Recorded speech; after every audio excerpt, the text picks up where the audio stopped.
Okay, so let's take a look at our Photoshop file that we'll be recreating into a BootStrap landing page. Now I've created this file so you can actually open it in any version of Photoshop. I've kept any photos or styles out of the file so you're not hindered if you're using an older version or if you're using Photoshop Elements, for example. So if you're used to seeing a nice tidy selection of layers, and I hope you're not too disappointed seeing all those loose layers. But that's the actual reason why they are all listed like that, so everyone can access the layers and there aren't any issues with the older versions. Now I've got this template here from freebiesbook.com, which is a nice resource for templates in PSD format. And they also have a wide range available for a variety of different programs such as Illustrator and Sketch. So there are some nice options here for you to download and play with. I do recommend using the actual Photoshop file that we are going through in this lecture, but this does give some options if you do want to do something different or if you want to test or practice on templates when you've actually finished the course. So if we just move back to the Photoshop file, so here we can see that we have the navigation bar across the top with the logo inside. Then we have these navigation options along the top as well. And it also incorporates a transparent background, so it blends into the background header.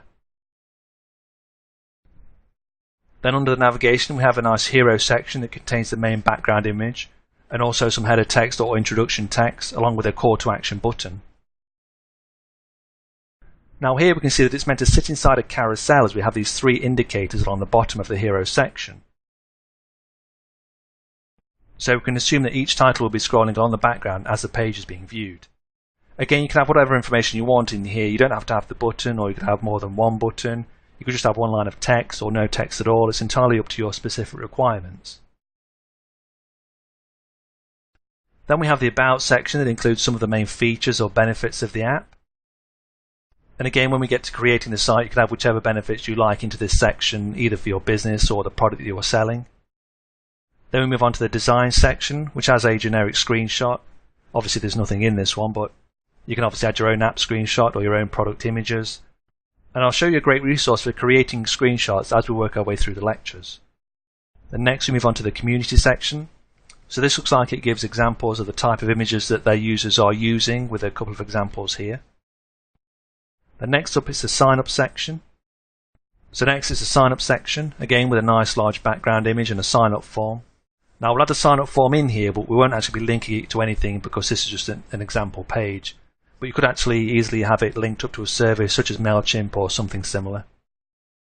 Then we get down to the Download section, which has a description, a nice couple of call to action buttons.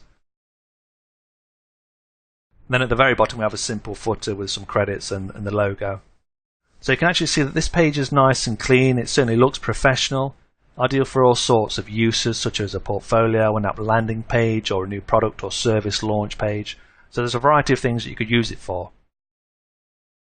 And of course, when we work through our lectures, you'll soon see how easy it is to develop a Photoshop theme into a BootStrap landing page.